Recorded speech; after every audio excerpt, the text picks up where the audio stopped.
ada oknum-oknum aparat yang melindungi tempat-tempat maksiat. Sehingga begitu kita ganggu itu tempat maksiat, kita minta tutup. Bukan hanya preman yang diturunkan, aparat-aparat ini turun tangan untuk mengkriminalisasi kita, supaya kita juga bisa ditangkap, supaya usaha maksiatnya aman. Kita melihat ada habaib, ada kiai, ada ustadz duduk bareng di mimbar berjuang bersama. Indah tidak? Bagus tidak? Nah, maka itu saya mengingatkan, hati-hati saudara. Sekarang ini ada kelompok-kelompok yang berotak PKI, tapi berjubah agama, bersorban agama saudara, tapi mereka memecah belah umat, mengadu domba kiai dengan kiai, mengadu domba Habib dengan Habib, memecah belah Habib dengan kiai saudara. Orang-orang semacam ini saya mau tanya, biarkan atau lawan? Biarkan atau lawan? Berikan panggung atau tolak? Takbir. Saya minta kepada para kiai, saya minta kepada para ajangan, kalau ada Habib-Habib yang masuk ke kampung-kampung membuat maksiat kemunkaran, jangan dibiarkan, jangan, tangkap, nasihati, dakwahkan, peringati, cegah dia dari kemunkarannya. Setuju? Takbir. Dan musuh Islam tahu dua ini pilar, habaib, ulama, ini pilar. Kalau dua ini bersatu, umat jaya, umat menang. Bagaimana supaya umat kalah? Dua ini dihancurkan dulu. Bagaimana cara menghancurkannya? Serang dulu habaibnya. Habib itu palsu lah, Habib itu nasabnya nggak bener lah saudara, Habib itu penipu lah saudara. Dihancurkan dulu Habibnya. Dan saya sudah ingatkan dari beberapa tahun yang lalu, para kiai hati-hati. Hari ini giliran Mbak Alwi yang dihina, Mbak Alwi yang dinista, Mbak Alwi yang direndahkan. Besok giliran kiai dan pesantren yang akan mereka serang.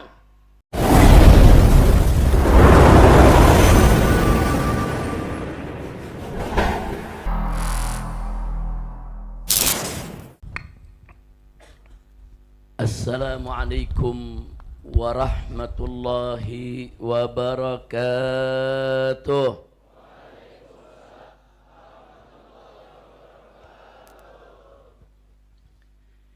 Bismillah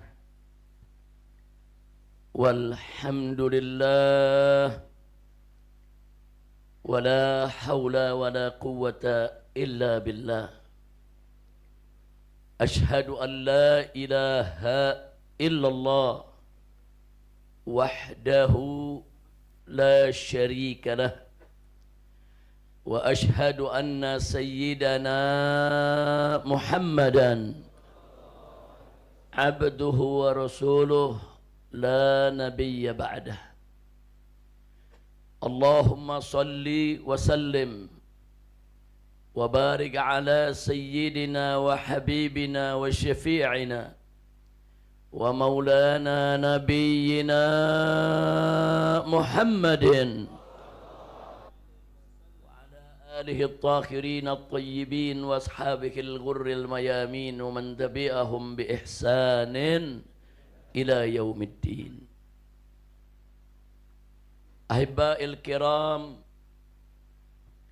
Siyadatul habaib asyurafa wa sa'adatul ulama'il fudala wa fadilatul umara'il kurama wa jami'il hadirin wal hadirat al ahibba'il a'izza rahimakumullah.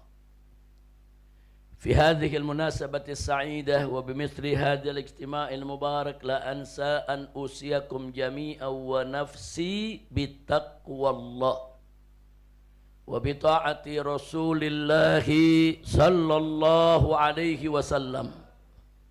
فنسأل الله سبحانه وتعالى أن يهدينا إلى صراطه المستقيم ويجعلنا من المتقين ويدخلنا جنته جنة النعيم بحق سيد المرسلين والحمد لله رب العالمين. تقبل الله منا ومنكم فتقبل يا كريم.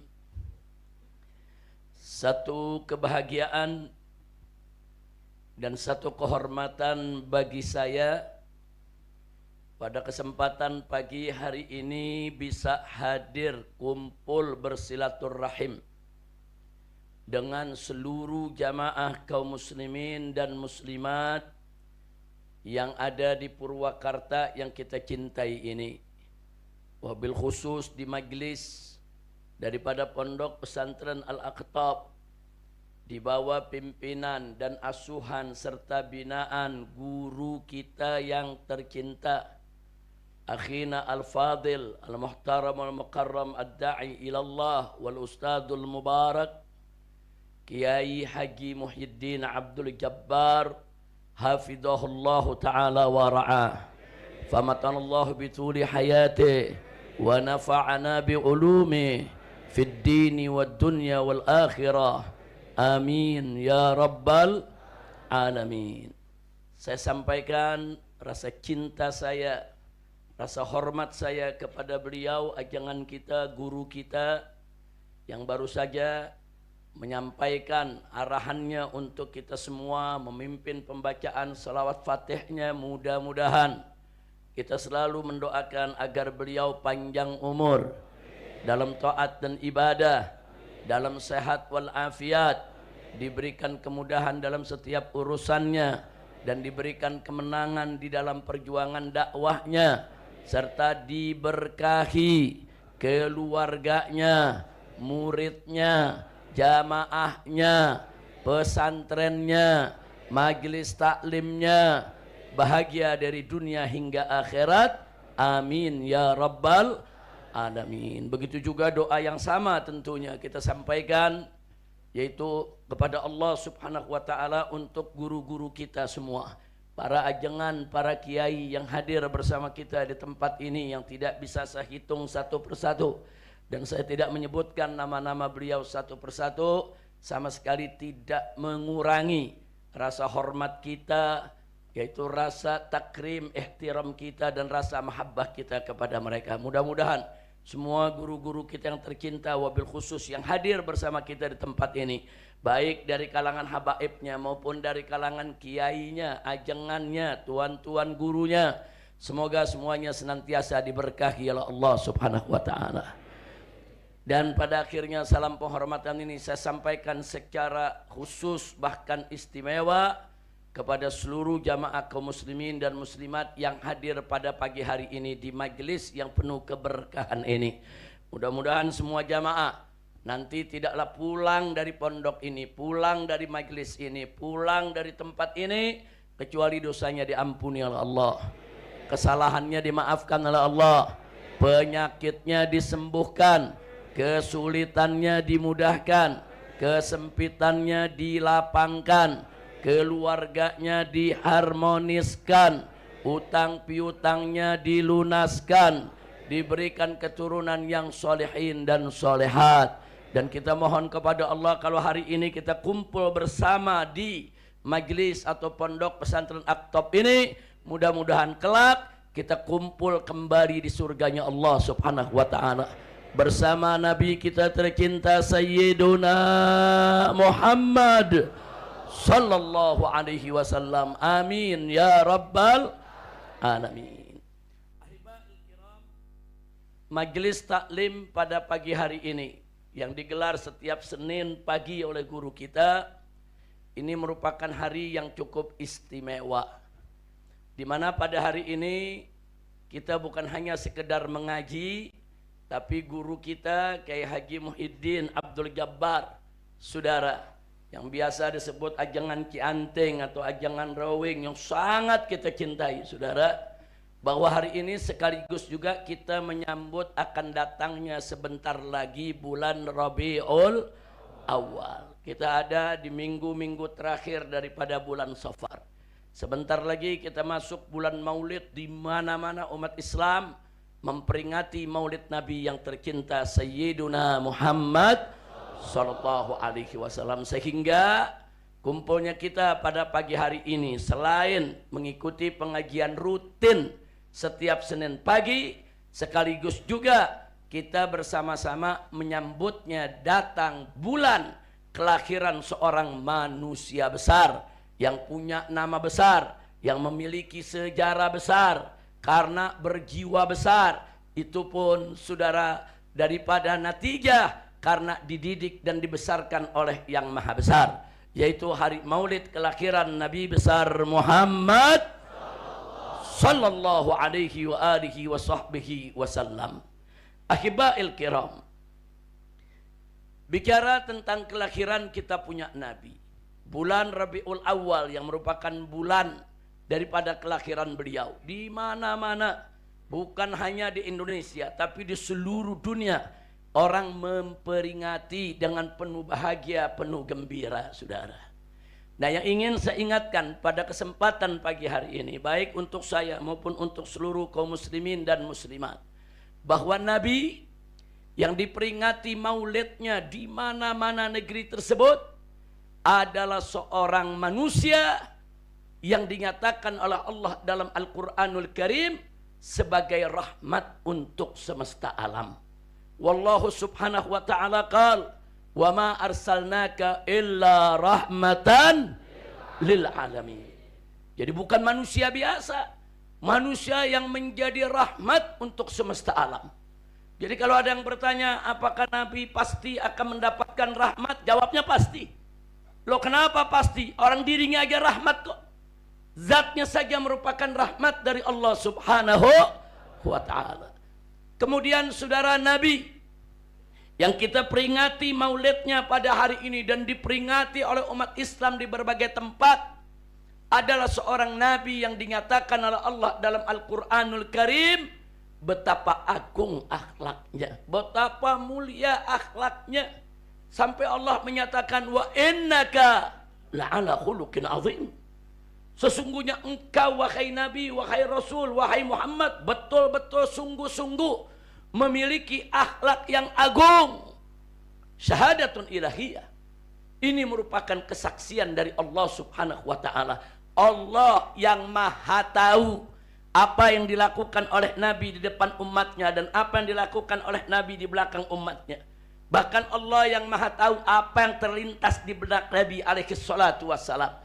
Allah yang maha tahu itulah yang memberikan kesaksian, pernyataan, ikrar bahwa Nabi kita memiliki akhlak yang sangat azim, agung, saudara. Akhlaknya betul-betul sangat mulia, saudara. Syahadatun ilahiyah. Ini kesaksian dari Allah. Nah, maka itu saudara, banyak ulama-ulama kita menjadikan ayat ini sebagai salah satu dalil bahwa Nabi kita adalah al-insanul kamil, manusia yang sempurna. Karena kalau beliau tidak sempurna, nggak mungkin Allah puji dengan pujian yang begitu dahsyat. Ala khuluqin azim. Saudara, bahwa Nabi memiliki akhlak yang begitu agung, begitu mulia. Pujian ini bukan sekedar pujian, tapi sekaligus merupakan kesaksian betapa sempurnanya Nabi kita Sayyiduna Muhammad sallallahu alaihi wasallam. Nabi yang kita peringati maulidnya setiap tahun, bahkan bukan hanya setiap tahun, setiap bulan, setiap minggu, setiap hari. Saudara, di mana-mana orang menceritakan daripada sejarah hidupnya adalah seorang nabi yang dijadikan oleh Allah Subhanahu wa taala sebagai uswatun hasanah.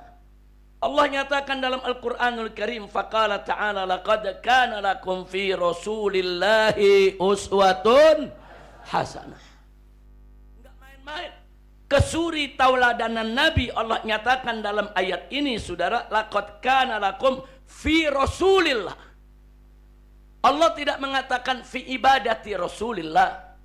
Allah tidak mengatakan fi salati Rasulillah. Allah tidak mengatakan fi siyami Rasulillah, tapi Allah mengatakan fi Rasulillah.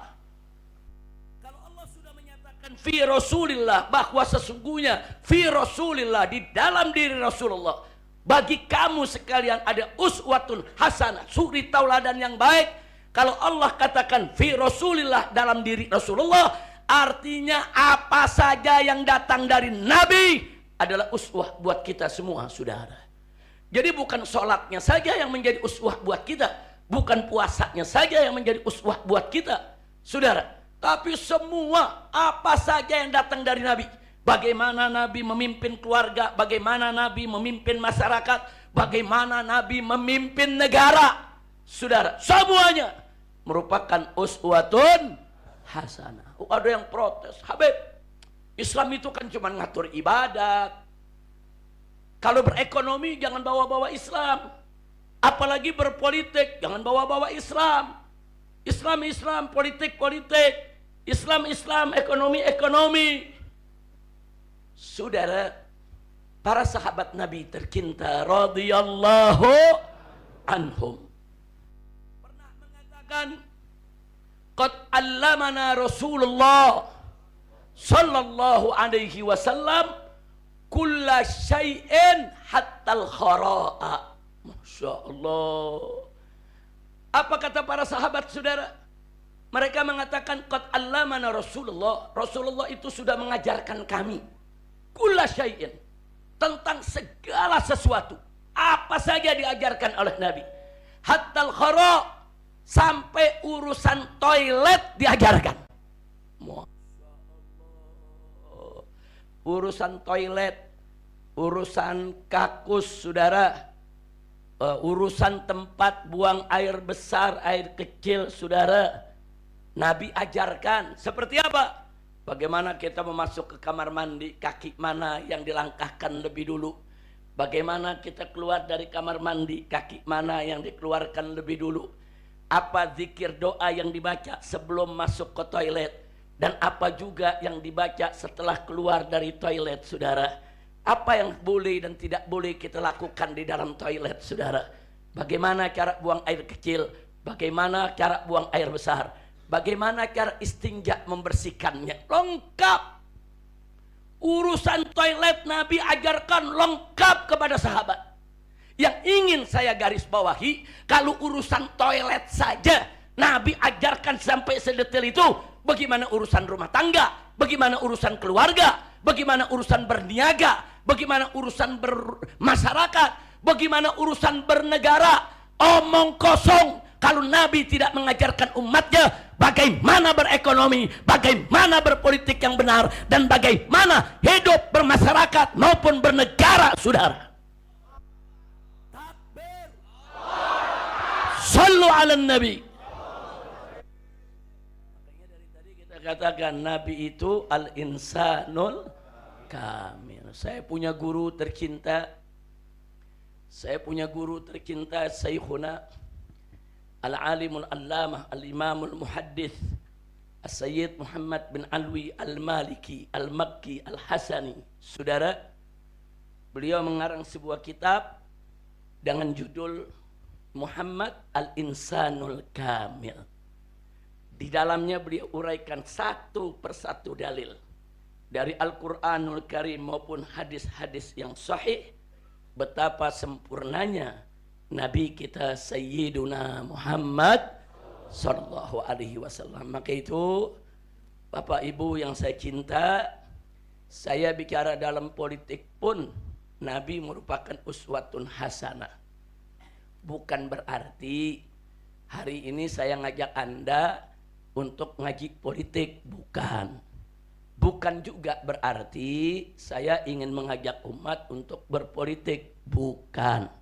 Hanya saya ingin mengingatkan saja bahwa politik siapapun, dari manapun, di negeri apapun, saudara, kalau tidak berdiri berdasarkan agama, tidak dijalankan dengan iman dan takwa, maka politik tersebut akan menjadi politik yang buruk dan busuk. Politik yang tidak dijalankan dengan iman dan takwa kepada Allah hanya akan menjadi politik yang membenarkan segala cara hanya untuk kepentingan satu kelompok. Maka itu mari kita lihat bagaimana Nabi berhasil memimpin umat. Bagaimana khulafa rasyidin, Sadatuna Abu Bakrin wa Umar wa Utsmana wa Ali radhiyallahu anhum. Bagaimana mereka bisa berhasil memimpin umat, menuntun umat. Bagaimana mereka bisa berhasil bermasyarakat dan bernegara, saudara. Jawabnya Karena khulafa rasyidin mengikuti Nabi, membangun negara dengan iman dan takwa, mengatur negara dengan iman dan takwa, memimpin umat dengan iman dan takwa. Begitulah politik Nabi dan politik para sahabatnya. Alhamdulillah. Karena itu saudara, di dalam perjuangan ini kita mesti bagi-bagi tugas. Harus bagi-bagi tugas, saudara. Kalau dulu kita punya Nabi kan sempurna. Jadi Nabi bisa dakwah dengan lembut, Nabi bisa hisbah dengan tegas, dan Nabi juga bisa jihad dengan keras, saudara. Sempurna kita punya Nabi, semuanya dikerjakan, saudara. Nah, sementara kita nih sekarang umatnya, ada yang bagus dakwahnya, tapi hisbahnya amar ma'ruf nahi munkarnya nggak mampu. Ada yang amar ma'ruf nahi munkarnya bagus, tegas, tapi dakwahnya nggak menguasai, saudara. Ada lagi umat Nabi, saudara, dakwahnya bagus, amar ma'ruf nahi munkarnya bagus, jihadnya nggak mampu, saudara. Ada lagi, saudara, umat Nabi ini zaman sekarang, saudara, umat Nabi zaman sekarang jihadnya mampu, perang di medan tempur, perang melawan itu tentara Israel, saudara. Tapi begitu berdakwah nggak bisa. Begitu amar ma'ruf nahi munkar nggak tahu strateginya. Artinya apa? Kita nih umat Nabi zaman sekarang serba kurang. Serba kurang. Makanya kalau tahu serba kurang, kita harus saling melengkapi, saling menghargai, saling bersatu satu sama lainnya, saudara. Sehingga dakwah kita menjadi kamil mutakamil kalau kita bersatu, insya Allah. Nah, baik, sebelum saya lanjutkan, kita bicara Nabi imamud dakwah, Nabi imamul hisbah, Nabi imamul jihad. Nabi kita tercinta Sayyiduna Muhammad imam di setiap medan perjuangan Islam, saudara. Bapak Ibu yang saya cintai, supaya kita tidak salah paham dan tidak saling menjatuhkan satu sama lainnya, serta tidak merasa paling benar sendiri, maka perlu kita ketahui medan juang Islam itu ada 3. Medan juang Islam ada 3. Yang pertama dakwah, yang kedua hisbah. Apa itu hisbah? Hisbah itu al-amru bil ma'ruf wan nahyu anil munkar, atau kalau orang Indonesia bilang amar ma'ruf nahi munkar. Nah, itu kalau bahasa fikihnya hisbah. Yang ketiga jihad fisabilillah. Arti jihad di sini al-qital fisabilillah, perang di jalan Allah. Ini 3 medan juang, saudara. 3 medan juang ini, saudara, jangan diadu-adu. 3 medan juang ini jangan dihadap-hadapkan. 3 medan juang ini harus disatukan, disinergikan. Harus saling melengkapi dan saling menyempurnakan kalau perjuangan Islam ingin jaya dan menang, saudara. Nah, kemudian ada umat nanya, apa sih Habib bedanya antara dakwah, hisbah, dan jihad? Secara umum, mau itu dakwah, hisbah, dan jihad, semuanya adalah bagian dari dakwah dalam makna yang umum. Tapi dalam makna yang khusus, kita mulai dari dakwah.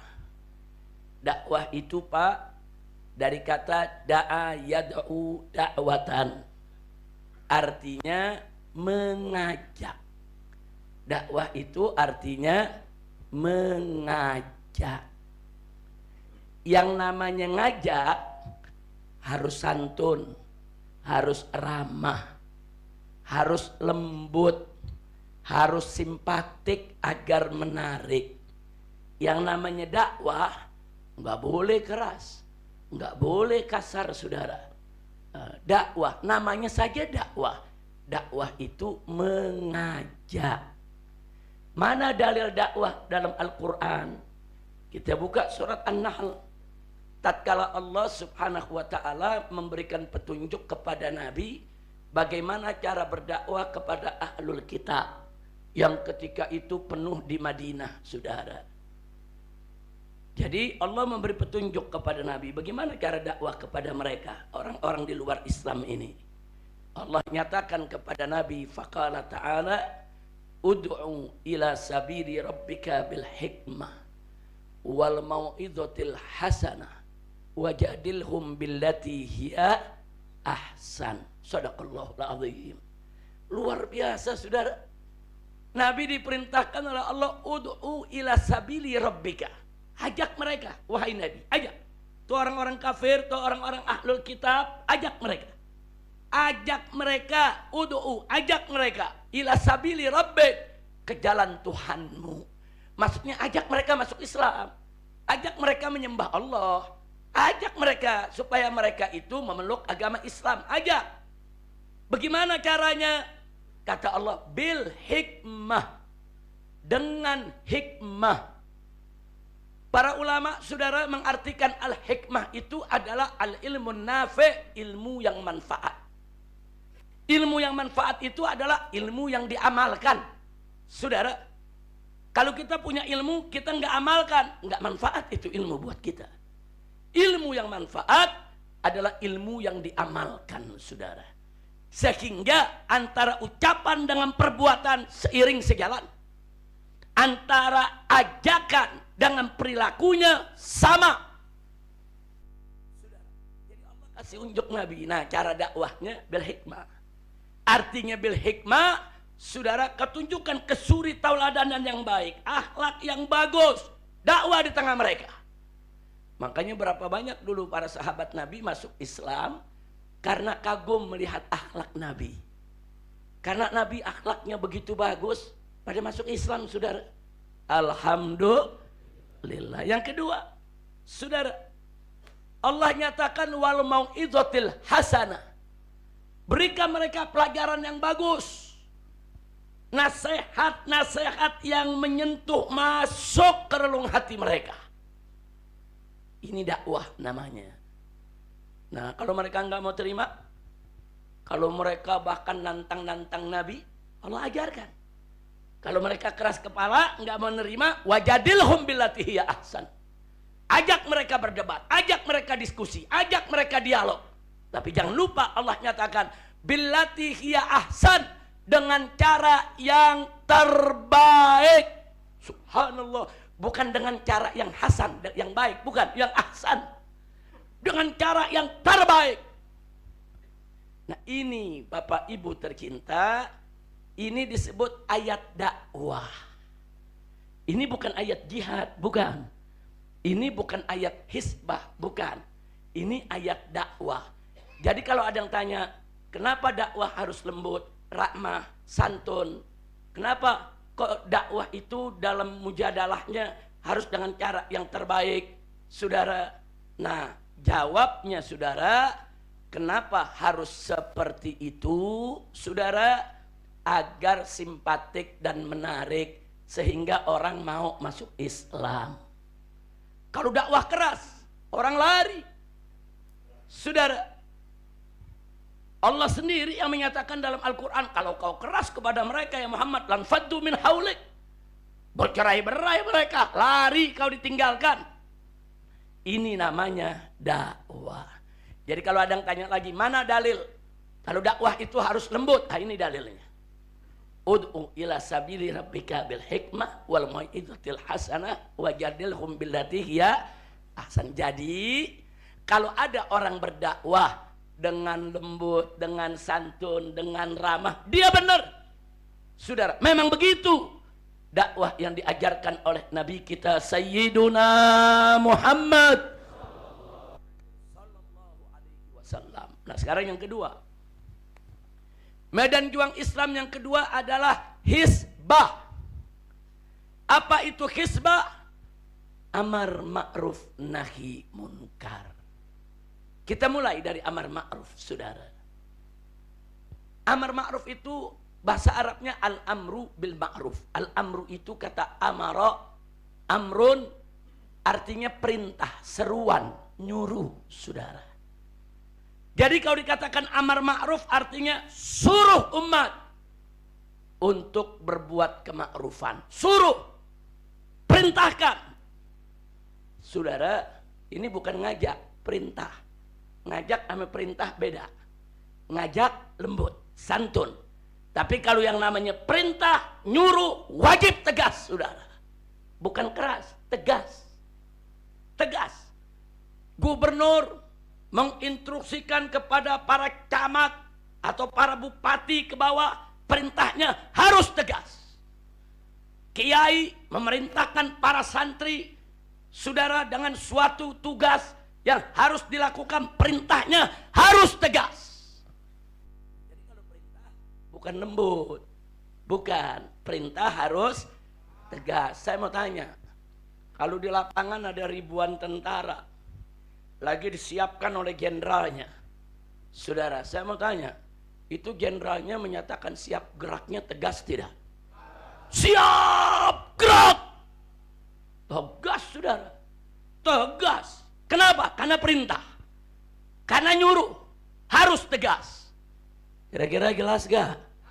Nah sekarang saya mau tanya, kalau ada jenderal di lapangan, ribuan tentara, dia siapkan pasukan, siap gerak. Saya mau tanya, apa yang terjadi? Bubar tidak? Prajurit bilang, jenderal Boti. Kacau, sudah bubar itu pasukan, betul? Nah, jadi kenapa jenderal harus tegas dalam menyiapkan pasukan? Karena perintah. Nah sekarang bagaimana Nabi kalau sedang memerintahkan? Baca hadisnya, saudara. Nabi idza sa'ada 'alal mimbar, Nabi kalau sudah naik ke mimbar, saudara, ini sahabat bercerita apa yang terjadi. Ala sauto, suara Nabi tinggi, wah marra wajho, merah muka Nabi. Riwayat lain menyatakan wah marrat aina, kedua mata Nabi ikut, saudara, merah. Suara Nabi menggelegar sampai-sampai sahabat mengatakan ka'annahu munziru jaishin. Nabi kalau lagi ceramah di atas mimbar, Nabi itu seperti komandan pasukan tempur. Masya Allah, suara Nabi tinggi, mukanya merah, tegas, menggelegar, saudara. Kenapa? Karena Nabi sedang amar ma'ruf. Hei para sahabat, kerjakan sholat. Hei para sahabat, jangan kau tinggalkan puasa Ramadan. Hei para sahabat, tunaikan zakatmu. Kenapa Nabi tegas? Karena perintah.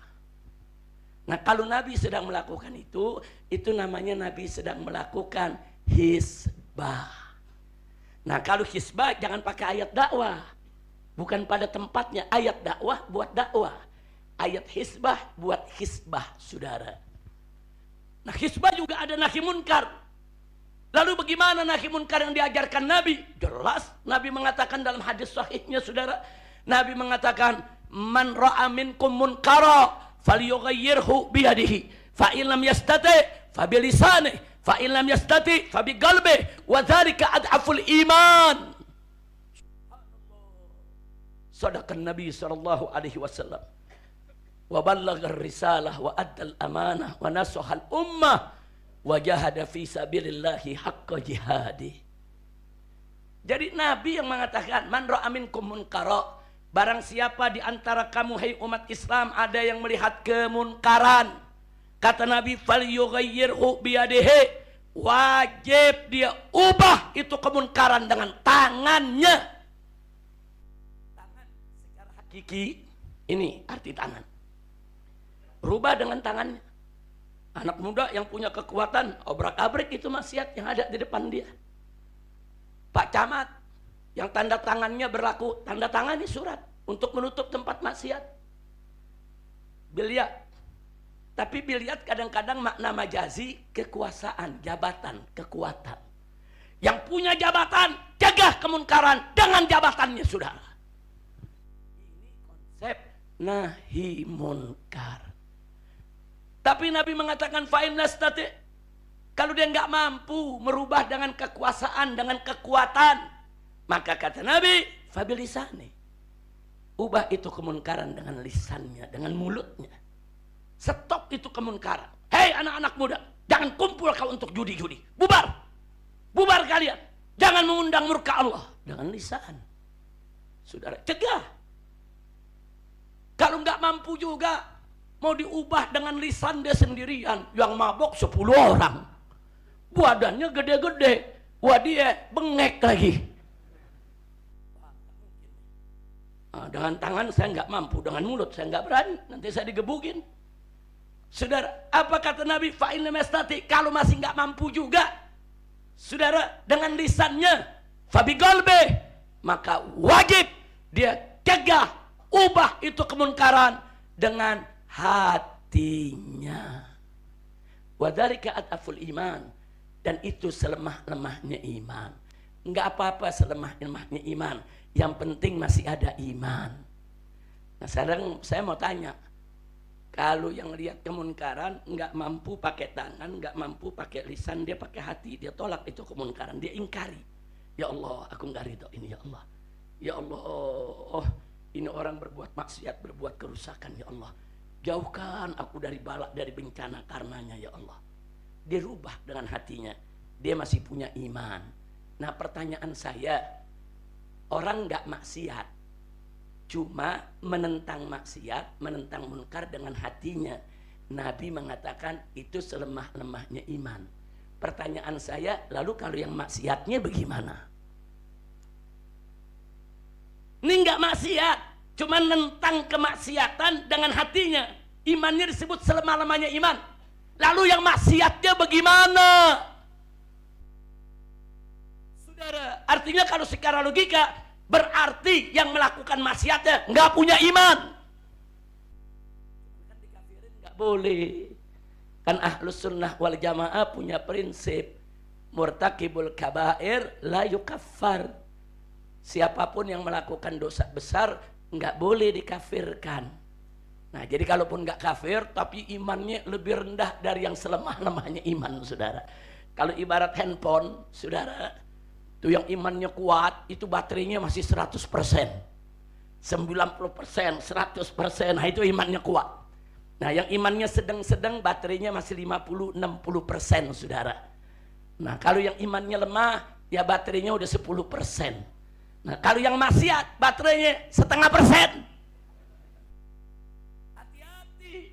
Kalau dia nggak buru-buru taubat, kalau nggak buru-buru dia perbaiki, imannya bisa hilang setiap saat, saudara. Na'udzubillah min dzalik. Kira-kira jelas tidak? Kita kembali kepada hizbah.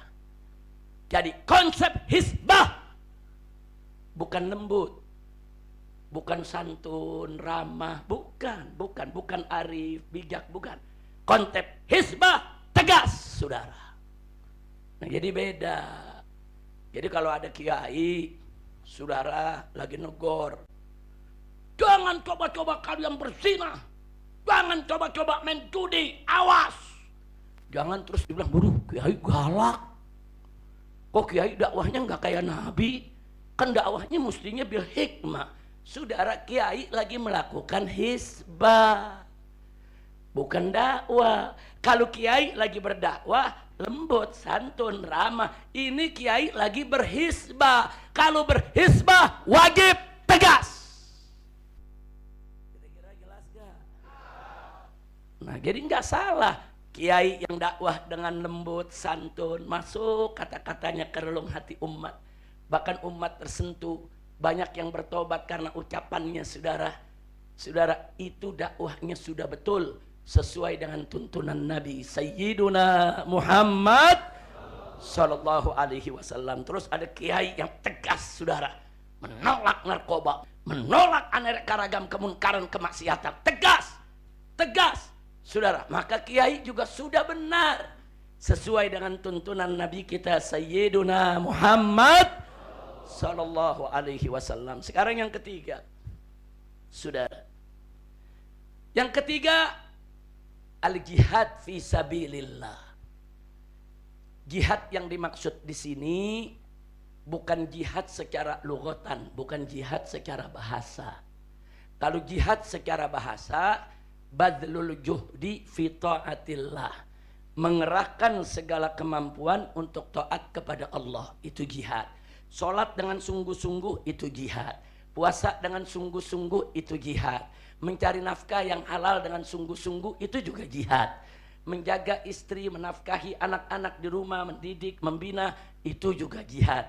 Jihad dalam arti etimologi maknanya luas, saudara.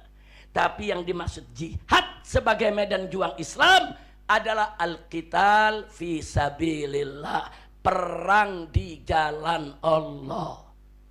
Yang namanya perang, apa kata Allah dalam Al-Quranul Karim? Faqala ta'ala, ya ayuhan nabi, jahidil kuffara wal munafiqin waghluz alaihim. Hei Nabi, perangi itu orang-orang kafir dan orang-orang munafik, waghluz alaihim, kerasi mereka. Allah yang suruh keras. Allah yang suruh keras. Dakwah Allah suruh bil hikmah, saudara. Tapi perang di jalan Allah, waghluz alaihim, kata Allah. Waghluz, saudara, ghalza. Kalau orang Indonesia bilang gelut, saudara. Kalau bahasa Arabnya ghalza, ghalaz, waghluz, geluti mereka. Allah yang suruh, saudara. Artinya apa? Kalau perang bukan lagi tegas, keras. Saya mau tanya, emang ada perang lembek? Ada perang santun, ramah, lembut, ada? Perang yang lembek tuh main kitik-kitikan. Yang namanya perang, saudara, ada darah yang tertumpah, ada harta benda yang musnah, saudara, bahkan ada nyawa yang melayang, ada perkebunan, rumah yang hancur. Perang keras. Jadi tolong dibedakan. Kira jelas tidak? Paham tidak? Jadi kalau ada saudara-saudara kita yang jihad dengan keras, saudara, melawan musuh-musuh Allah di medan tempur, medan jihad, ya mereka sudah betul. Itulah yang diajarkan oleh Nabi kita Sayyiduna Muhammad sallallahu alaihi wa alihi wa sahbihi wasallam. Nah, saudara, 3 medan ini enggak sembarang orang bisa melakukannya. Medan dakwah tuh berat, saudara.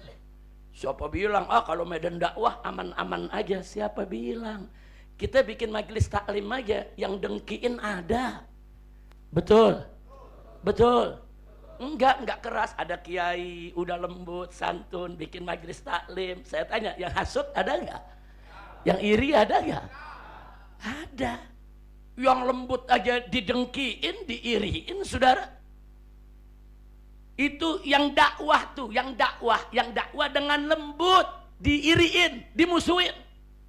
Apalagi yang khisbah dengan tegas. Jangan kaget, saudara. Masing-masing medan ada tantangannya. Jangan bilang, ini kalau medan dakwah enak, kalau medan khisbah ini berat. Enggak, semuanya berat. Yang dakwah berat. Emang guru-guru tuh buka kitab, ngajarin santri bagaimana cara sholat, cara wudhu. Anda pikir enggak berat? Berat, saudara. Dia harus mentransfer ilmunya, bagaimana bisa dikirim ke muridnya, bagaimana muridnya bisa paham. Muridnya macam-macam, ada yang diajar 1 jam paham, ada yang seminggu baru paham, ada yang setahun nggak paham-paham. Betul? Nah sekarang kalau ngadepin murid yang setahun nggak paham-paham, apa nggak pegel tuh guru? Nah sekarang saya mau tanya, pegel itu, saudara, tantangan bukan? Tantangan. Jadi jangan bilang dakwah nggak ada tantangan. Siapa bilang? Begitu juga hisbah. Hisbah ada tantangannya, saudara. Menghadapi preman, diculik, dibunuh, atau menghadapi pejabat yang berkolaborasi dengan penjahat, saudara. Ada oknum-oknum aparat yang melindungi tempat-tempat maksiat. Sehingga begitu kita ganggu itu tempat maksiat, kita minta tutup. Bukan hanya preman yang diturunkan, aparat-aparat ini turun tangan untuk mengkriminalisasi kita, supaya kita juga bisa ditangkap, supaya usaha maksiatnya aman.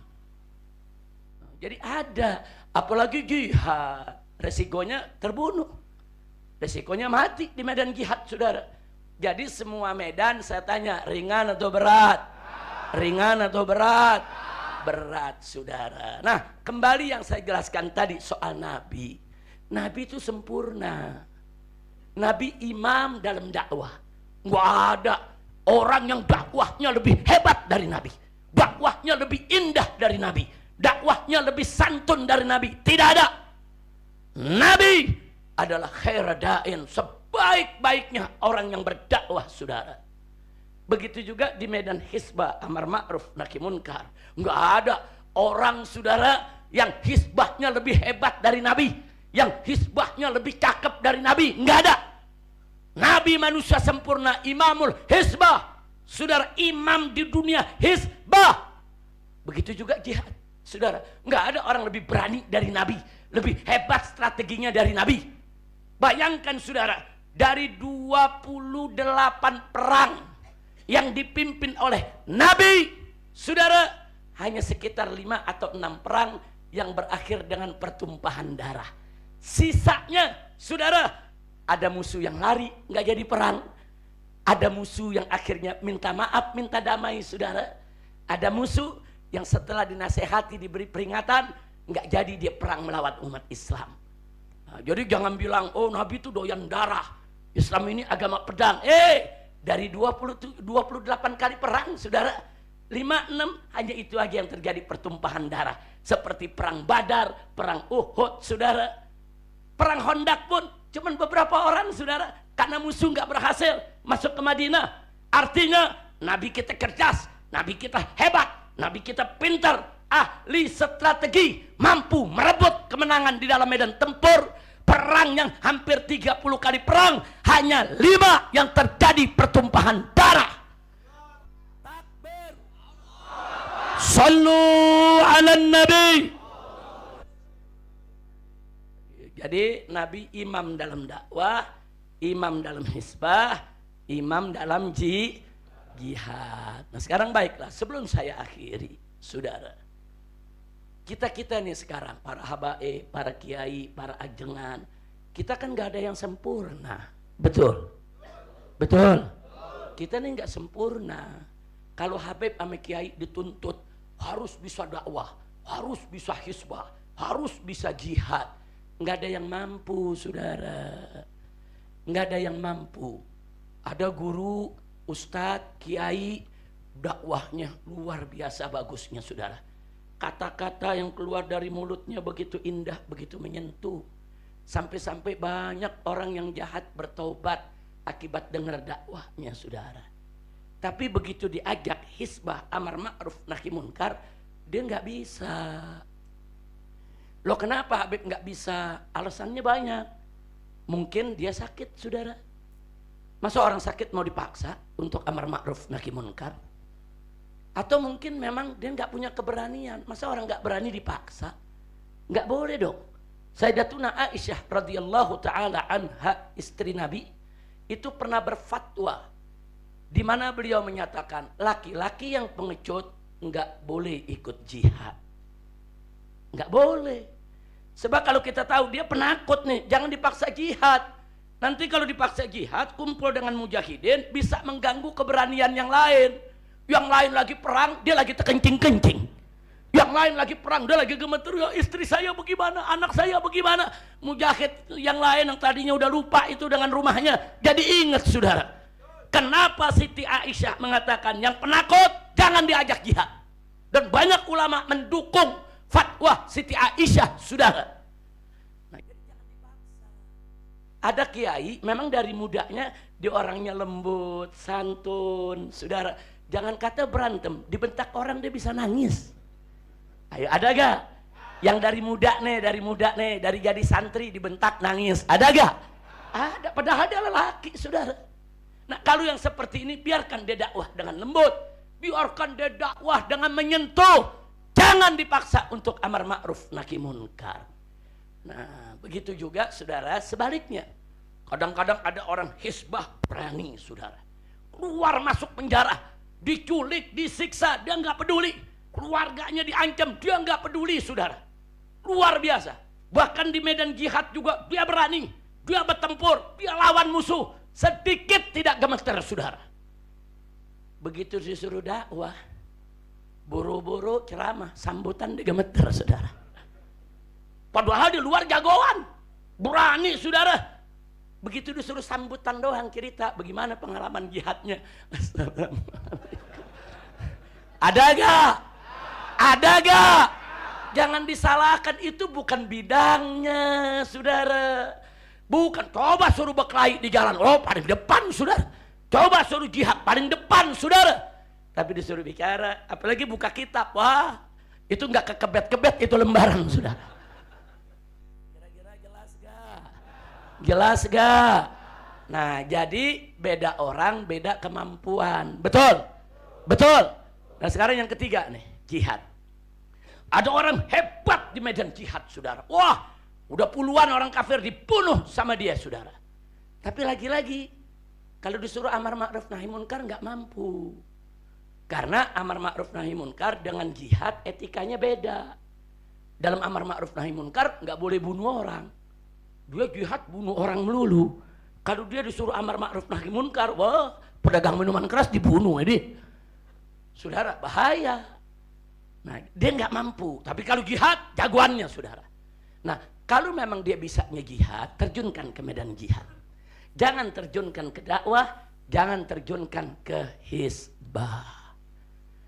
Yang penting, siapa saja yang berdakwah atau berhizbah atau berjihad, wajib saling mendukung satu sama lainnya. Jangan yang satu merasa lebih hebat dari yang lainnya. Jangan.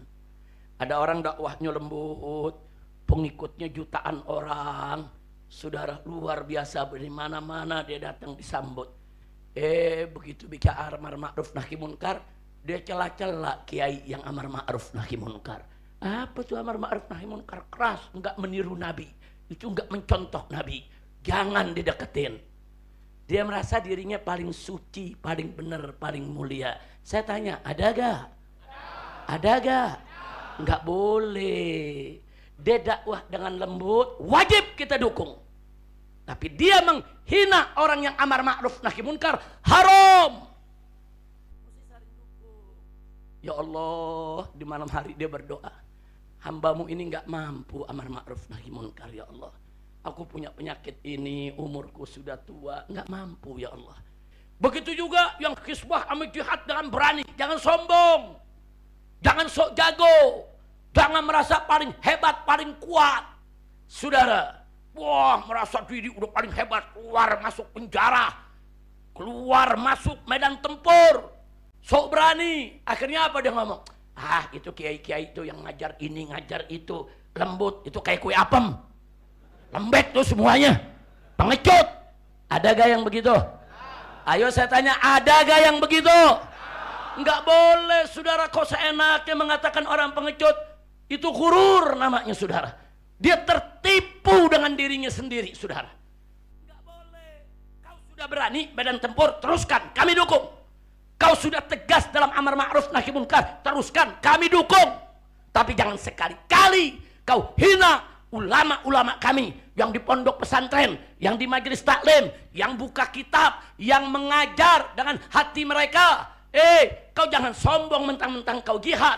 Hati-hati, jangan-jangan kau menang karena doa dia di tengah malam. Tidak boleh, saudara.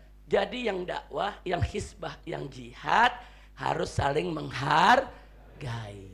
Satu, saya garis bawahi. Dakwah, hizbah, jihad ada satu syarat yang nggak boleh dilanggar. Apa itu, saudara? Jangan langgar syariat.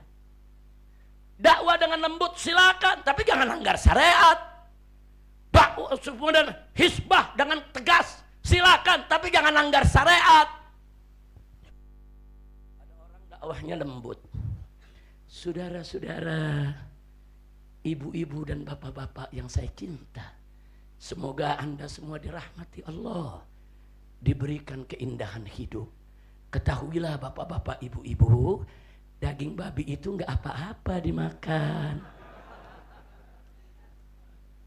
Saya mau tanya, lembut gak? Santun gak? Ramah gak? Tapi bener apa enggak? Jadi jangan cuma dilihat lembutnya aja, lihat isinya bener apa enggak, saudara. Walaupun dia lembut, tapi kalau isinya tidak benar, harus dikatakan tidak benar. Nah, jadi soal benernya bukan soal lembut atau tegas, bukan. Lihat dia langgar syariat apa enggak. Nah, ada lagi yang dakwahnya tegas, saudara.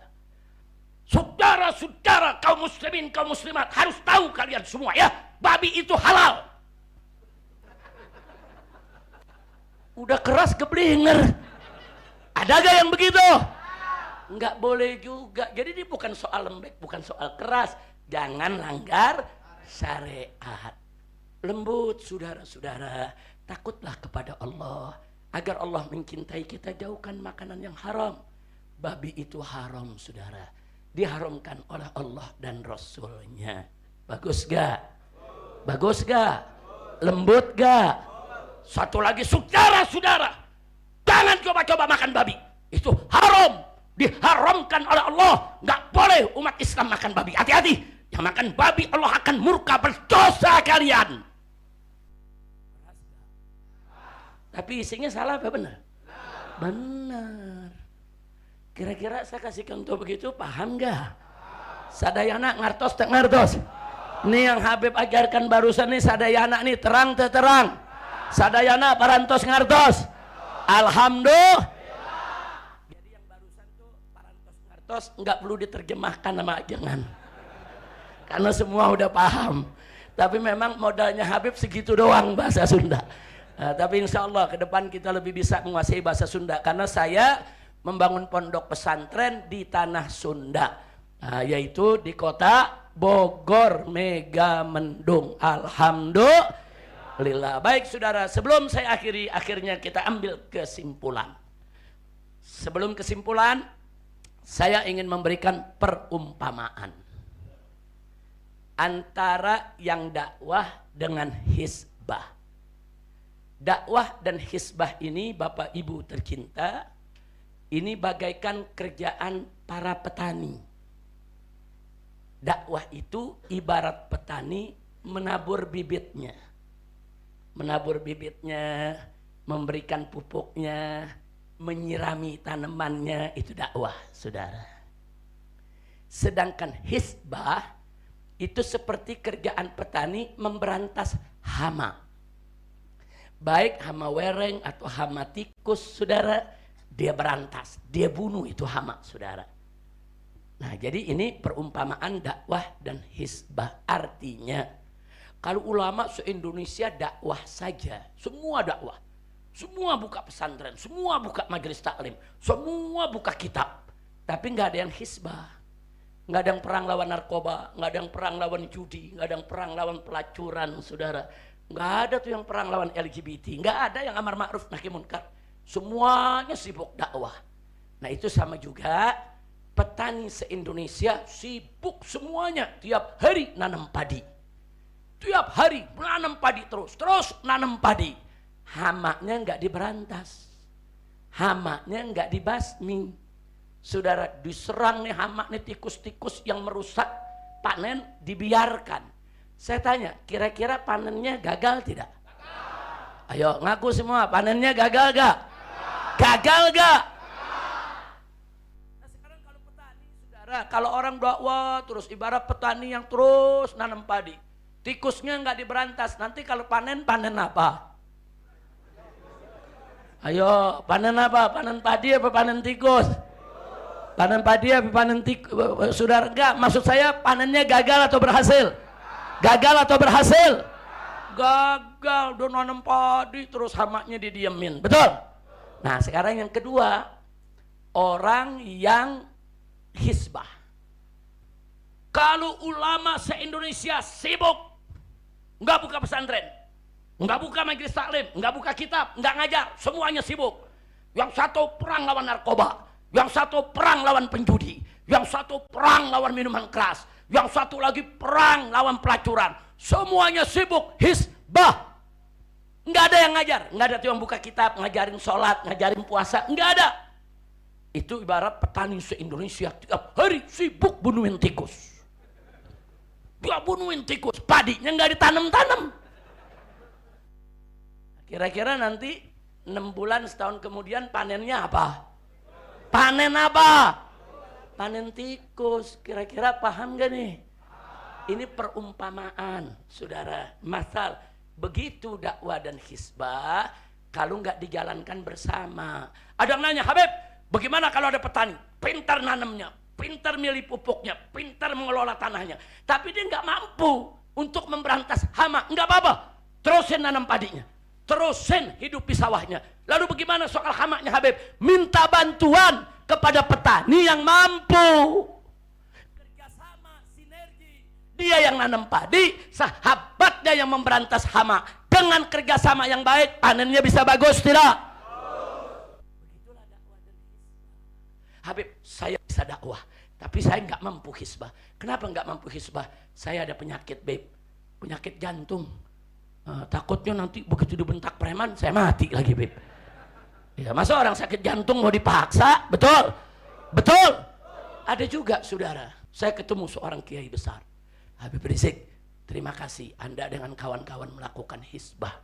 Saya sebetulnya pengen Habib untuk hisbah. Cuman Habib, Allah karuniakan saya tahaddusan bin nikmah.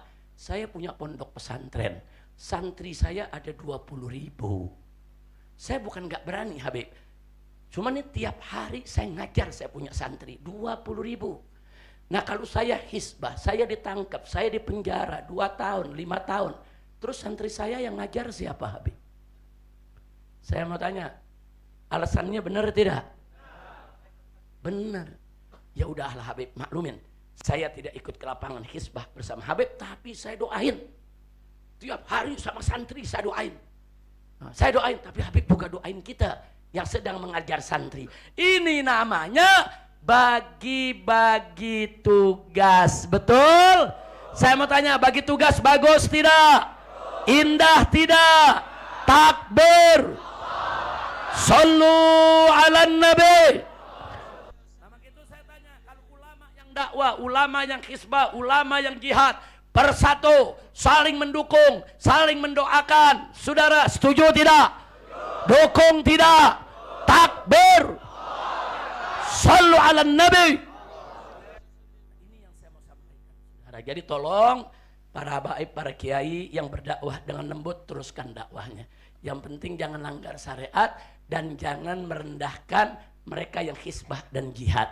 Begitu juga sebaliknya, para habaib, para kiai yang hisbah, yang jihad, dengan penuh keberanian lanjutkan hisbah dan jihadnya. Kami doakan semoga Anda selamat dan menang. Nah, kami doakan, teruskan. Tapi tolong jangan mengolok-olok yang tidak berhisbah dan berjihad. Mungkin mereka punya alasan yang kita tidak tahu. Alasan umur, alasan penyakit, alasan prioritas perjuangan. Masing-masing orang punya zurufnya masing-masing. Nah kalau kita ada saling pengertian, kerjasama antara 3 medan juang tadi, insya Allah perjuangan kita akan berkah dan menang.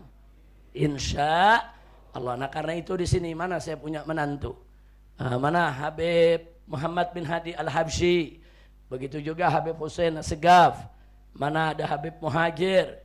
Nah silakan sini ke depan. Nah ini saya mau bawakan yang biasanya suka diperkenalkan oleh ajangan kita. Ajangan kita nih saudara, saya mau sampaikan Kiai Haji Muhyiddin Abdul Jabbar. Ajangan Cianting ini saudara, jangan Anda pikir cuman bisanya buka kitab ngajar. Enggak saudara. Beliau ini di samping indah dalam berdakwah, beliau juga pejuang hisbah.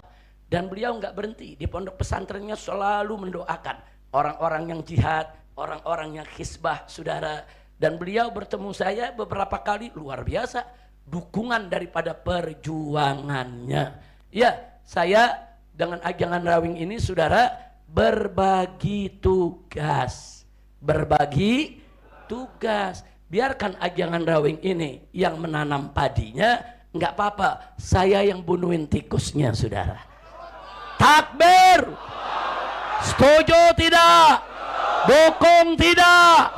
Angkat tangan semuanya, takbir. Takbir. Siap bersatu, siap berjuang bersama. Takbir. Kita melihat ada habaib, ada kiai, ada ustadz duduk bareng di mimbar berjuang bersama. Indah tidak? Bagus tidak? Nah, maka itu saya mengingatkan, hati-hati saudara. Sekarang ini ada kelompok-kelompok yang berotak PKI tapi berjubah agama, bersorban agama saudara, tapi mereka memecah belah umat, mengadu domba kiai dengan kiai, mengadu domba Habib dengan Habib, memecah belah Habib dengan kiai saudara. Orang-orang semacam ini saya mau tanya, biarkan atau lawan? Biarkan atau lawan?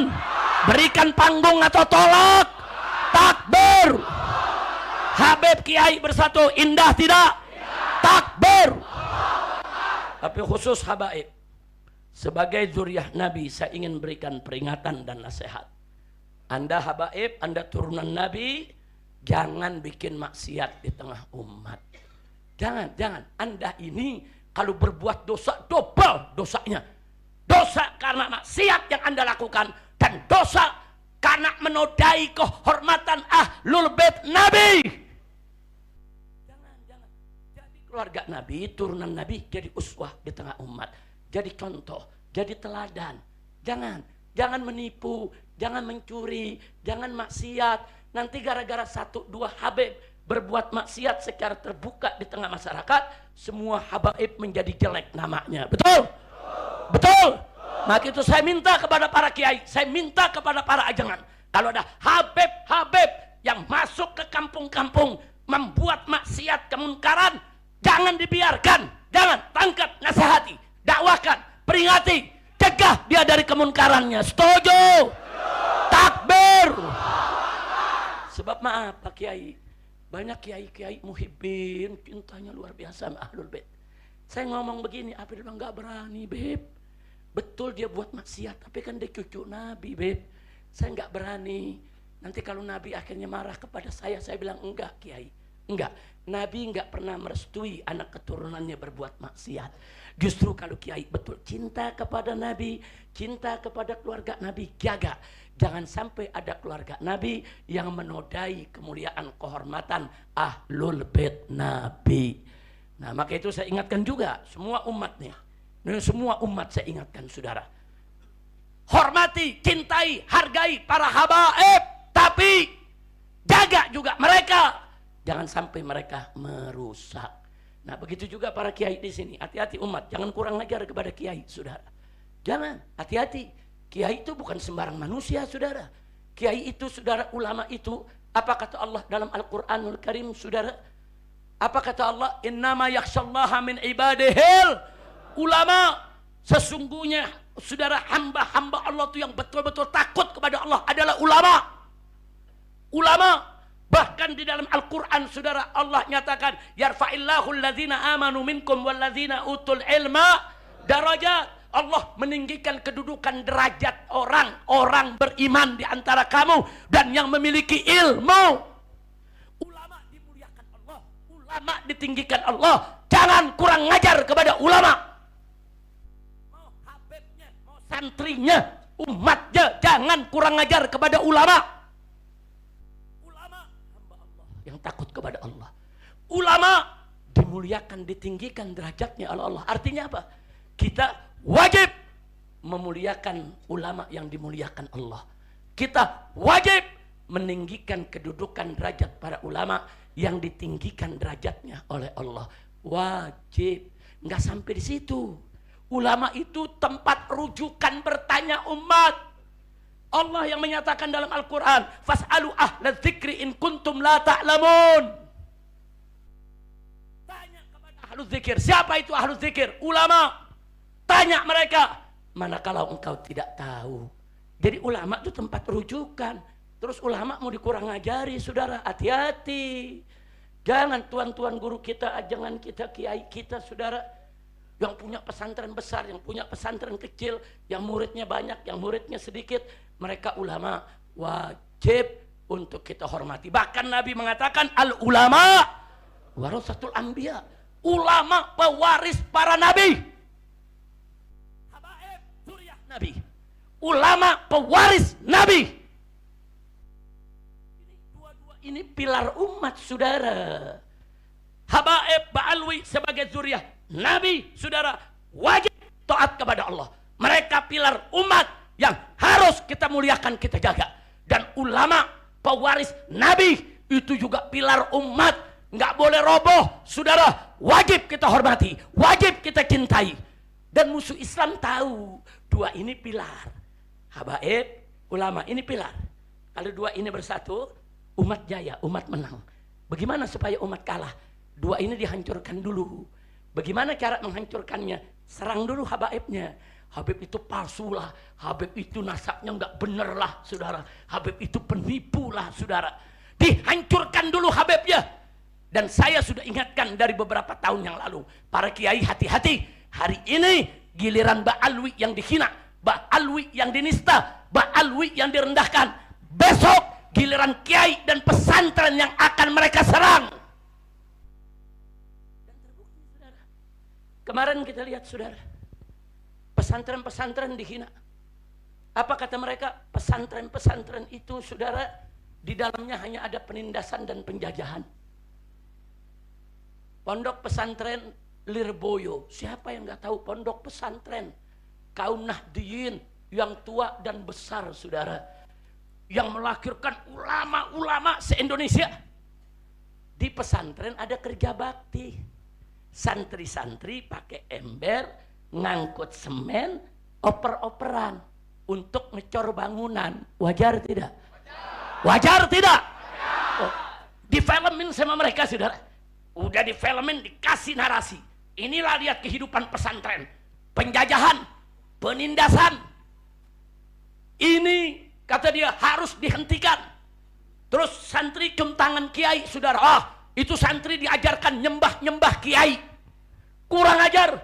Saya mau tanya semua di sini para santri, kalau kita kerja bakti, membersihkan pesantren, membangun pesantren bersama kiai, ada yang merasa dijajah? Ada yang merasa ditindas? Ada yang merasa dipaksa-paksa? Saya mau tanya para santri, ikhlas tidak? Ridho tidak? Senang tidak? Santri cium tangan kiai, apa Anda menyembah kiai? Apa Anda menjadikan kiai sebagai Tuhan? Kurang ajar ini kelompok, saudara. Bayangkan Lirboyo dihina-hina, kiai pimpinannya, saudara, dihina-hina, pesantren-pesantren lain dihina-hina. Nah, makanya saya minta tolong para kiai yang punya pesantren, jaga pesantren masing-masing. Sedikit aja ada salah, dibesar-besarkan, saudara. Sedikit aja ada salah di pondok pesantren, dibesar-besarkan. Hati-hati, ini otak-otak PKI, saudara. Berjubah Islam, bersorban Islam, pura-pura Islam, tapi nyerang kiai, nyerang pesantren. Saudara ingatkan, hati-hati. Bukan Habib aja yang mau dihancurkan, bukan. Bukan kiai pesantren saja.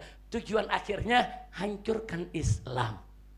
Jadi hancurkan Habib itu cuma batu loncatan. Hancurkan kiai, batu loncatan. Hancurkan pesantren, batu loncatan. Tujuannya hancurkan apa? Tapi kalau sekarang mereka bilang hancurkan Islam, umat Islam melek, bangun, ngelawan, bersatu. Makanya mereka nggak buat itu. Hancurkan dulu habaibnya, adu dulu sama kiainya, biar habaib udah nggak punya harga lagi di tengah-tengah umat. Nanti kalau habaibnya sudah didegradasi, nggak dihargai, baru hancurkan kiainya. Ini otak PKI. Begitu saya mau tanya semua sebelum saya akhiri, siap bersatu tidak? Siap dukung kiai, siap dukung ulama, siap dukung ajengan, siap dukung habaib. Takbir, takbir. Angkat tangan semua sampai belakang, takbir. Sallu ala nabi. Selanjutnya mari sama-sama kita bawakan qasidah Medan Juang Islam. Jadi nanti pada saat syair pertama dibaca kita dengerin. Nah, nanti syair itu diulang 2 kali. Diulang keduanya kita ikuti. Karena syairnya pendek-pendek, gampang dihafal, saudara. Insya Allah. Nah, silakan Habib Muhammad bin Hadi Al-Habsyi untuk menjelaskan dulu apa itu nasyid Arabnya. Nah, setelah itu baru dibawa bahasa Indonesianya. Insya Allah.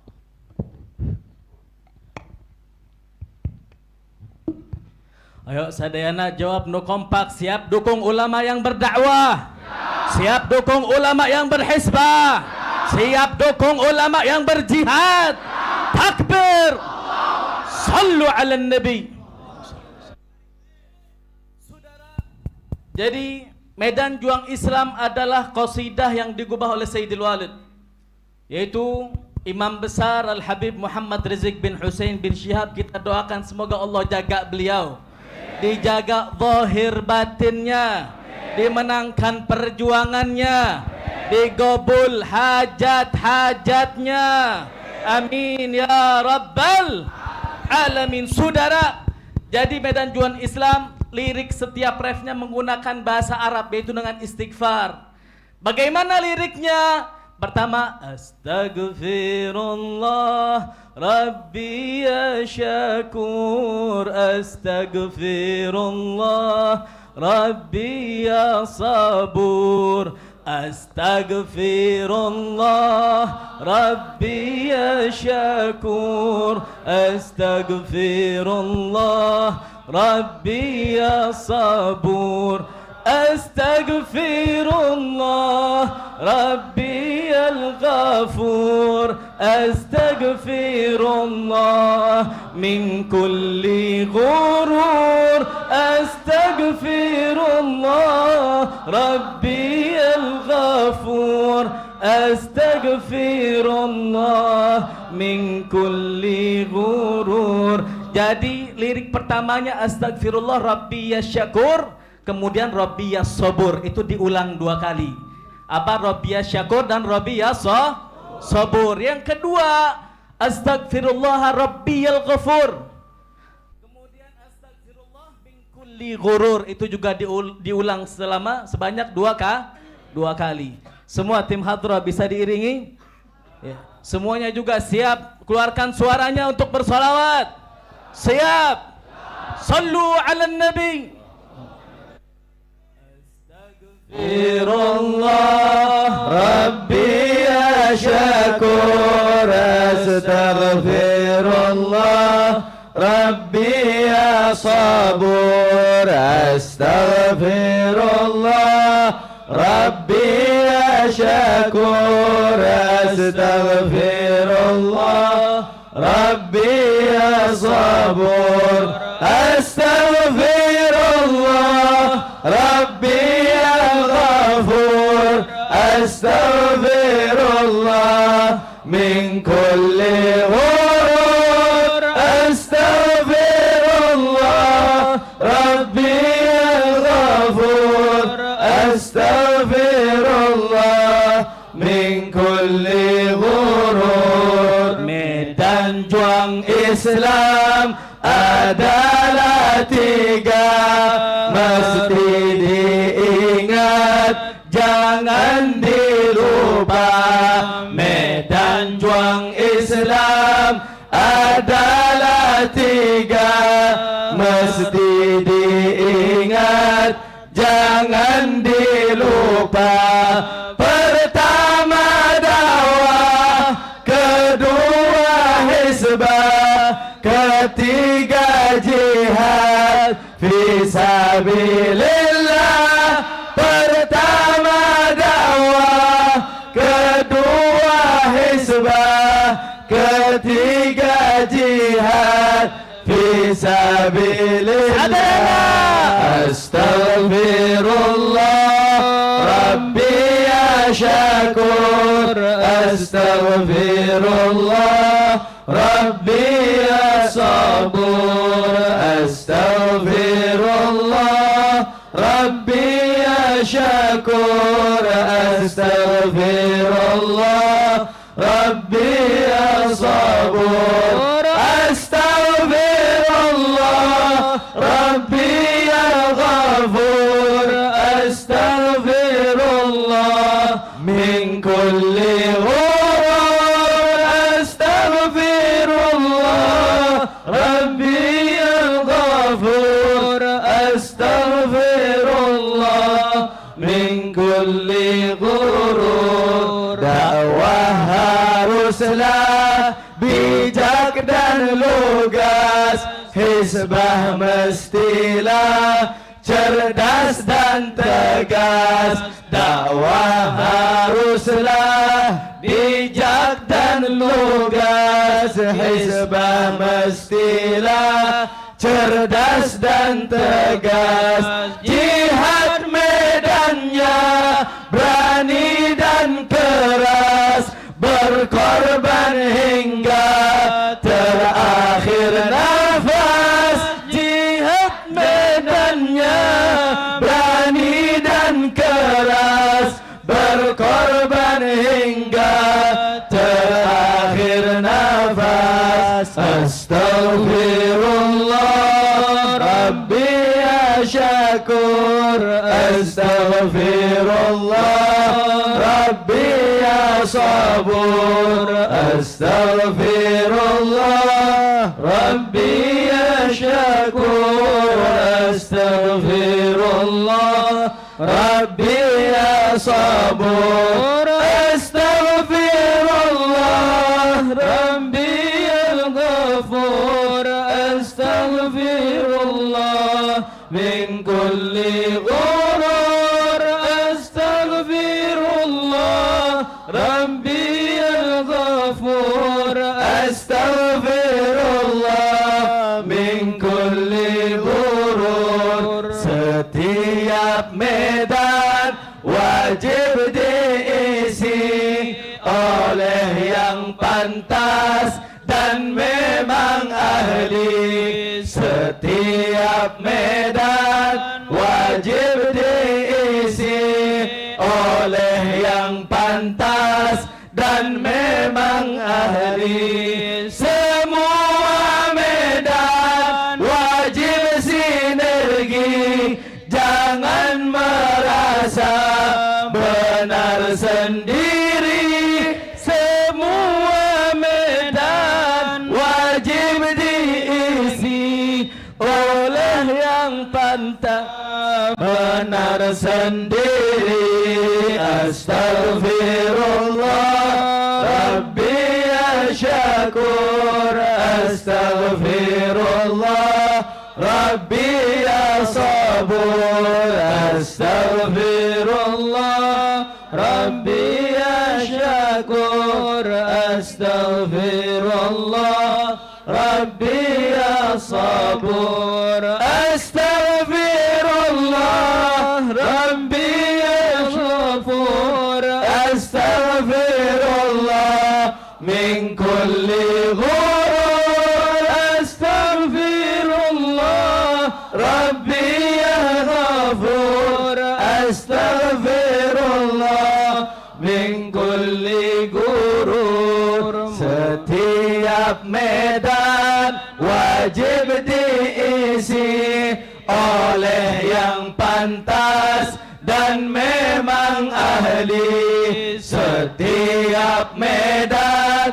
wajib diisi oleh yang pantas dan memang ahli. Semua medan wajib sinergi, jangan merasa benar sendiri. Semua medan wajib sinergi, jangan merasa benar sendiri. Astaghfirullah Rabbi ya Syakur, astaghfirullah Rabbi ya Sabur, astaghfirullah Rabbi ya Syakur, astaghfirullah Rabbi ya Sabur, astaghfirullah Rabbi ya Ghafur, astaghfirullah min kulli ghurur, astaghfirullah Rabbi ya Ghafur, astaghfirullah min kulli ghurur. Mulailah dari diri sendiri, jangan melanggar syariat Nabi. mulailah dari diri sendiri, jangan melanggar syariat Nabi. Siapa berjuang ikhlaskan diri, niscaya dapat ridha ilahi. Siapa berjuang ikhlaskan diri, niscaya dapat ridha ilahi. Astaghfirullah ya syakur, astaghfirullah Rabbi ya sabur, astaghfirullah Rabbi ya syakur, astaghfirullah Rabbi ya sabur, astaghfirullah Rabbi ya ghafur, astaghfirullah min kulli ghurur, astaghfirullah Rabbi ya ghafur, astaghfirullah min kulli ghurur. Allahumma salli ala sayyidina Muhammad wa ashghil الظالمين بالظالمين. اللهم صل على سيدنا محمد وأشغل الظالمين بالظالمين، وأخرجنا من بينهم سالمين،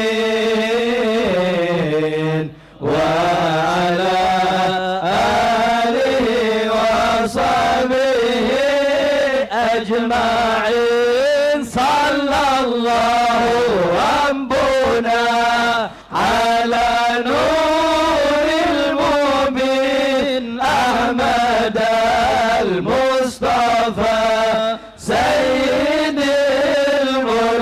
المرسلين. صلى الله ربنا على نور المبين أحمد المصطفى سيد المرسلين، وعلى آله وصحبه أجمعين، وعلى آله وصحبه أجمعين. تكبير، صلوا على النبي.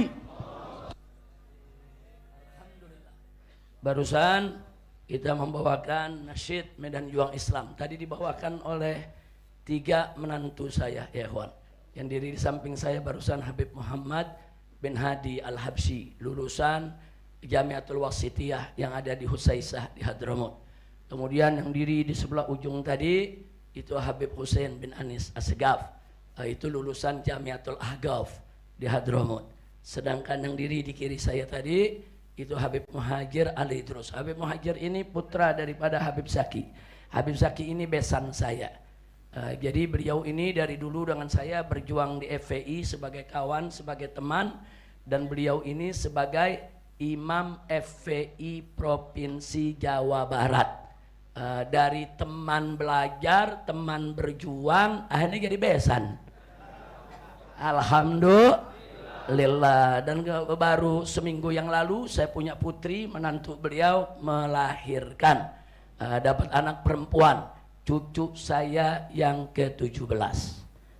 Doakan biar jadi anak yang salehah.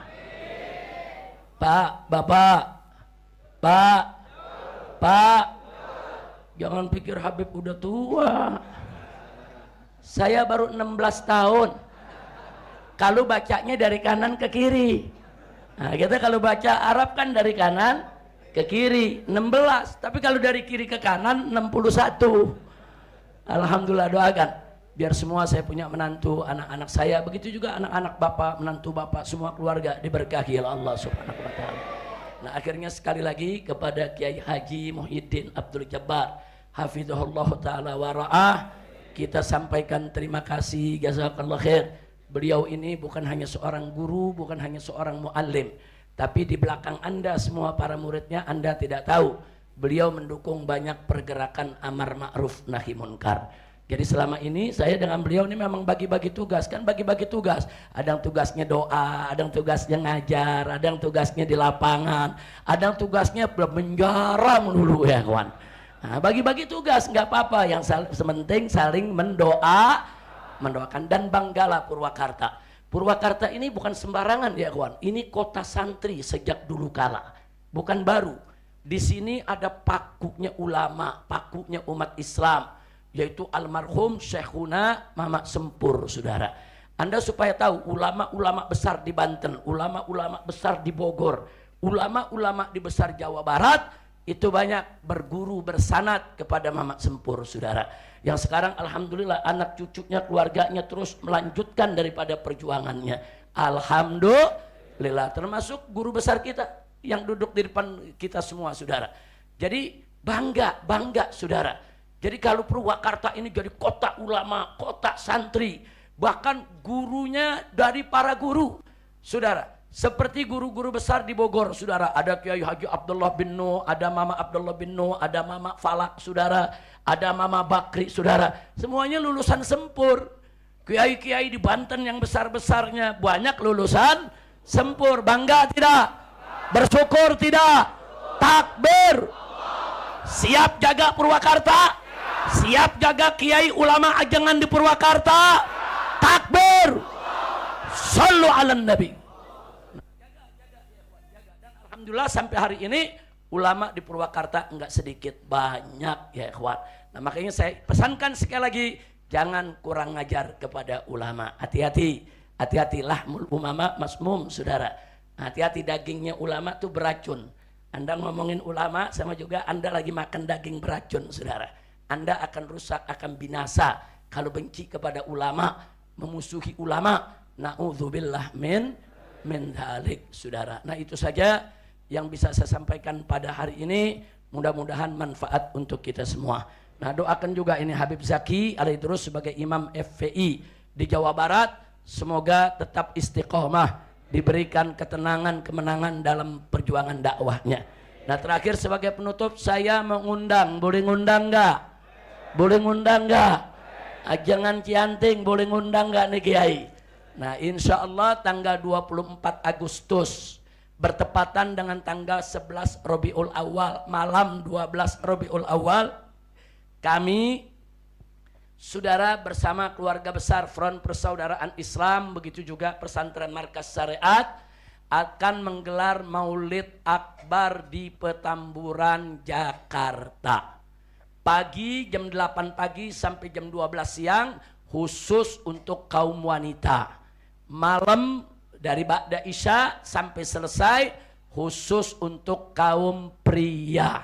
Nah, saya berharap masyarakat Purwakarta yang punya waktu, yang dilonggarkan rizkinya, yang bisa berangkat, bisa menghadiri maulid tersebut. Insya Allah. Jadi maulid ini jangan lupa di Petamburan, Kecamatan Tanah Abang, Jakarta Pusat. Saya ulangi, Petamburan, bukan Petempuran. Sebab ada jenderal salah baca. Dia baca Petamburan, Petempuran. Dia bawa, saudara, peralatan tempur. Dia bawa pasukan, dia kepung Petamburan. Enggak ketemu saya, balihonya diturunkan.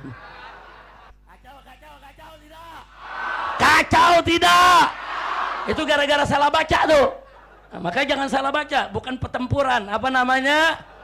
Petamburan. Nah, kalau ada yang nanya, Petamburan itu tempat siapa Habib? Dulu yang mengajar di situ Mufti Betawi Habib Utsman bin Yahya. Yang bukunya Sifat 20 masih banyak di pondok-pondok pesantren dibaca, termasuk di Purwakarta, saudara. Karena banyak ajangan kiai-kiai di Purwakarta, di Banten juga dulu berguru kepada Habib Utsman bin Abdullah bin Agil bin Yahya. Saya punya istri yang pertama adalah cucu beliau. Beliau dulu membangun masjid di Petamburan, ngajar di Petamburan, dan mertua beliau yang membawa ilmu falak ke Indonesia, Syekh Abdurrahman Al-Misri, dimakamkan di depan Masjid Al-Islam di Petamburan depan Rumah Sakit Pelni, saudara. Jadi dari zaman beliau sampai sekarang namanya Petamburan, bukan Petempuran. Nah, alhamdulillah kira-kira jelas ya. Nah, itu saja yang bisa saya sampaikan. Saya mohon maaf kepada para ajengan, para kiai, tawalna alaikumul wagat. Kalau saya berkepanjangan waktu di dalam menyampaikan mauidhah barusan, saya minta maaf juga kepada semua kalau apa yang saya sampaikan ada yang tidak berkenan. Mohon buka pintu maaf atas kesalahan dan kekhilafannya. Terima kasih atas segala perhatian. Hadani Allah wa iyyakum ila siratihil mustaqim. Wassalamualaikum warahmatullahi wabarakatuh.